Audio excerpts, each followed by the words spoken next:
اعلی حضرت حاجی امداد اللہ صاحب نور اللہ مرقدہ کا واقعہ۔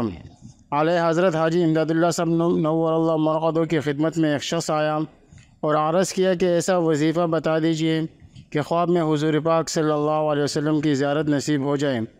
حضرت نے فرمایا کہ آپ کا بڑا حوصلہ ہے، ہم تو اس قابل بھی نہیں کہ روضہ مبارک کے گنبد شریف کی زیارت نصیب ہو جائے۔ اللہ اکبر! کس قدر شکستگی اور تواضع کا غلبہ تھا۔ اس پر حضرت والا حکیم الامت حضرت تھانوی رحمۃ اللہ علیہ نے فرمایا، یہ سن کر ہماری آنکھیں کھل گئی۔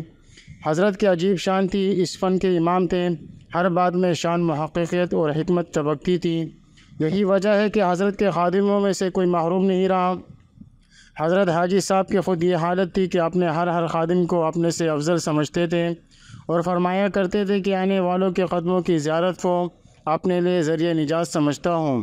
حضرت پر شان عابدیت کا غلبہ رہتا تھا اور عابدیت ہی اس ارشاد کا منشا تھا۔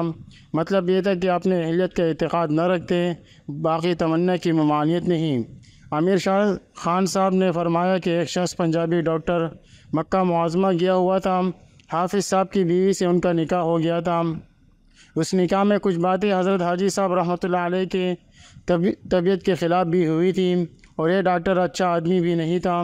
چنانچہ میں اس مکہ جانے سے پہلے جانتا تھا۔ اس ڈاکٹر نے ایک مرتبہ گستاخانہ طور پر حضرت حاجی صاحب سے کہا کہ مجھے آپ کے اندر کوئی کمال نظر نہیں آیا۔ رہی آپ کی شہرت، سو یہ مولوی رشید احمد صاحب اور مولوی محمد قاسم صاحب کی وجہ سے ہوئی ہے۔ پھر مجھے حیرت ہے کہ مولوی رشید احمد صاحب اور مولوی محمد قاسم صاحب آپ سے کس طرح بید ہوئے۔ اللہ رے نفوس قدسیہ کی اس کو سن کر ذرا تغیر نہیں ہوا اور مسکرا کر فرمایا کہ ہاں بھائی، بات تو ٹھیک کہتے ہو۔ مجھے خود بھی حیرت ہے کہ یہ حضرات مجھے کیوں معتقد ہو گئے اور لوگ مجھے کیوں مانتے ہیں۔ اللہ تعالیٰ ہم سب کو بھی یہ صفات نصیب فرما دے۔ اس میں ایک خاص چیز جو ہے نا، اللہ کرے کہ ہم بھی اس کو اپنا مقصد بنا لیں کہ اللہ ہمیں عبدیت نصیب فرما دے، بندہ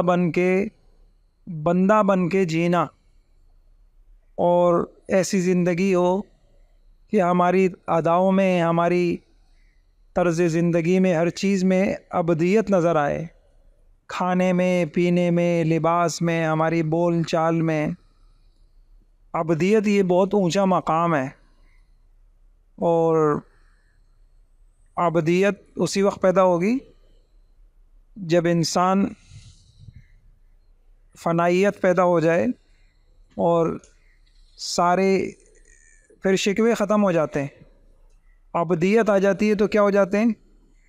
غلام کو کوئی شکوہ ہوتا ہے کہ یہ کپڑے کیوں پہنا دیے، یہ بات مجھے کیوں کہہ دی، یہ میرے ساتھ کیا کہہ دیا، یہ میرے ساتھ کیوں کر دیا؟ غلام کو یہ کہتا ہے؟ غلام کی اپنی کوئی چاہت ہوتی ہے؟ جو کھلا دیا، جو پہنا دیا، جو جہاں سلا دیا، جہاں بٹھا دیا، جس کام پہ لگا دیا، تو یہ مشکل چیز ہے نا۔ اللہ تعالیٰ توفیق عطا فرما دے بھائی۔